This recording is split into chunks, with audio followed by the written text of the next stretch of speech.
여러분, 우리는 예수님 한 분이면 족한 삶인 것입니다.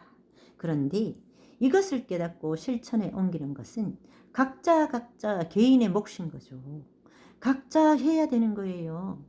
그러니까 진정한 예배가 얼마나 중요한 건지 우리들이 개인적으로 하나님의 임재에 들어가는 것은 예배의 중요성을 깨닫고 거기 우리의 모든 것을 올인을 해서 예배를 드린다면 우리의 관점이 변할 것입니다.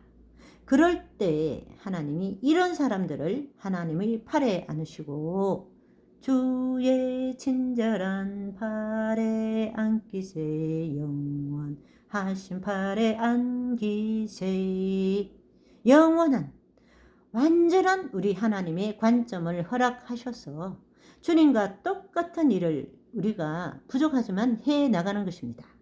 여러분, 구약의 인물들 모두 인간적으로 볼 때 특출하지 않을 수도 있었어요. 하나님의 은혜였죠. 하나님의 예지 예정으로 뽑아내 가지고 진정성을 가지고 주님을 만남으로 변화된 사람들에 의해서 교회의 역사, 인류의 역사를 서늘해 왔는데 지금 우리는 끝자락에 와서 가장 큰 추수, 가장 담대한 믿음의 빛의 전사들, 종말 군대, 하나님의 군대가 되어서 이제 아마겟돈 전쟁에서 원수 마귀의 머리통을 박살내어 때려부수고 우리가 주님과 함께 나아가는 것이 성경에 예언된 모든 것입니다.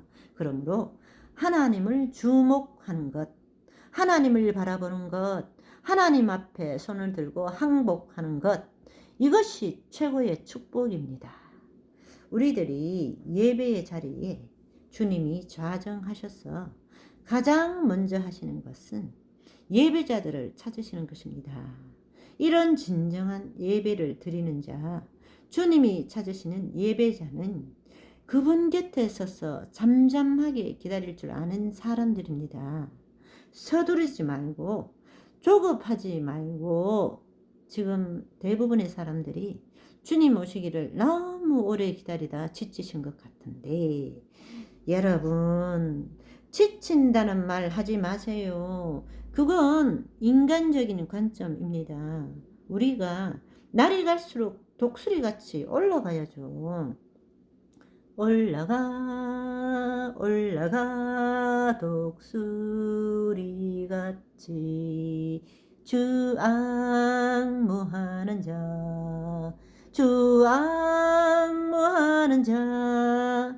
그러니까 하나님을 기다릴 줄 아는 사람이 복이 있습니다. 우리가 기다릴 수 없다면 우리는 결정적인 순간을 놓치게 된다는 거예요. 잠잠히 참아 기다리는 것. 영적 사건의 중요성은 기다림의 시간을 얼마나 투자했는가와 직접적인 상관관계가 있는 거예요. 얼마나 기다릴 줄 아는가가 그의 영적인 능력이라 할 수 있습니다. 여러분, 절대로 조급하시면 안 되시고요. 말을 함부로 하면 안 되는 것입니다. 가능한 한 말을 줄이세요. 무익한 말 절대 하지 마세요. 마귀에게 속는 것입니다. 그런데 말은 뭐예요? 우리 마음에 가득한 것이 입술로 말로 나온다고 그랬어요. 우리는 하나님께서 주시는 말씀만 우리 입으로 선포하고 말해야지. SNS나 이런 것에서 쓸데없는 것들 본 것을 자꾸 전하는 것은 우리의 영적 생활에 아무 유익이 없습니다. 그러니까 북이나 기적은 하나님의 은혜에 언제나 하나님께로만 오는 거예요. 주님은 사람의 스케줄에 따라 움직이시는 분이 아니십니다. 북이나 기적은 우리 너머에 그리고 우리 위에 있는 영적 세계와 하나님이 통치하는 하나님 나라와 거기에 모든 것이 초점이 있는 것입니다. 그러므로 우리는 이렇게 말할 수밖에 없습니다. 나는 잠잠히 어떤 일이 있어도 감사하고 찬양하면서 주님만을 기다리겠습니다. 잠잠히 기다릴 수 있는 사람이 어떻게 한다고요? 영적 거장이 되는 것이고 영적 영웅이 되는 거예요. 하나님이 그런 사람과 동행하시면서 하나님이 영광스러운 몸의 변형으로 이 마지막 시대를 장식하게 되는 것입니다. 여러분, 이런 말이 있어요. 하나님께는 손목 시계가 없다. 하늘 아버지께서는 당신이나 나의 시간에 연연하지 않으신다는 것입니다. 주님은 시간 속에 살지 않으세요. 주님은 영원 속에 사시면서 우리의 시간을 방문하실 뿐입니다. 그래서 하나님께는 언제나 현재만 있다. 너희는 가만히 있어 내가 하나님 됨을 알지어다. 그러니까 어떻게 해요? 우리는 어떤 일이 일어나도 감사하고 찬양하며 모든 것이 합력하여 선을 이루는 것임을 믿고 알아. 오직 하나님만 바랄지어다. 그러니까 지나온 인류 역사에서 진정한 부흥은 사람들의 인생을 완전히 변화시키고 전 공동체와 나라와 전 세계가 지울 수 없는 영향을 주는 것이 진정한 부흥이 일어날 때마다 변화된 사람이 일어났어요.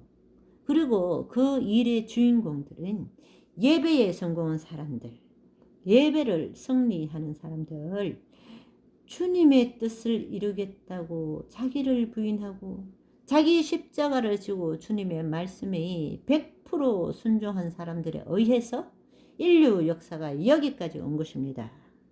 그러니까 마지막 시대의 주인공은 누구냐?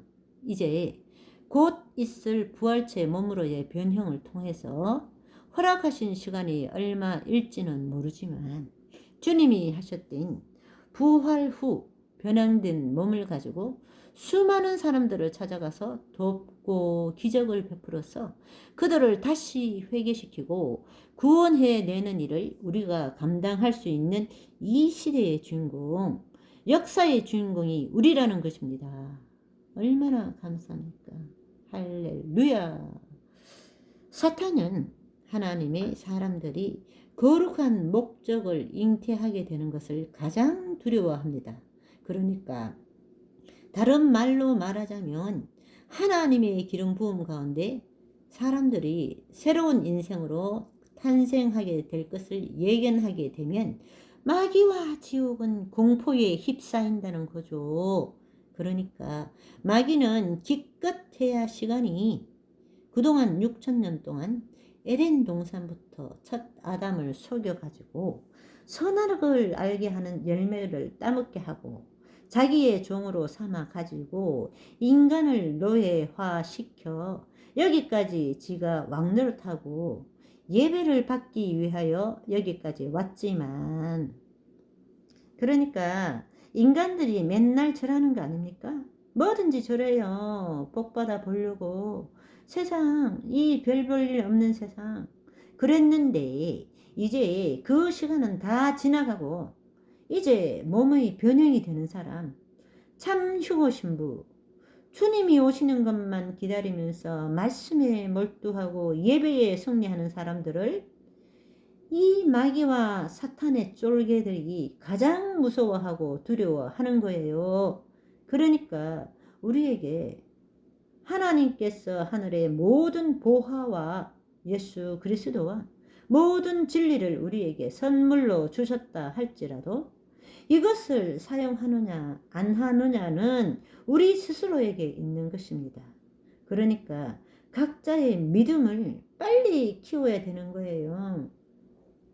마귀는 부활체로의 몸의 변형을 기다리는 소수의 휴거 신부를 가장 두려워하고 벌벌 떨게 되는 것입니다. 왜냐? 우리는 이미 영적 전쟁에 승리한 자들이기 때문입니다. 이러한 기대와 소망과 믿음을 가지고 오늘도 승리하는 저와 여러분이 되시기를 간절히 바라겠습니다.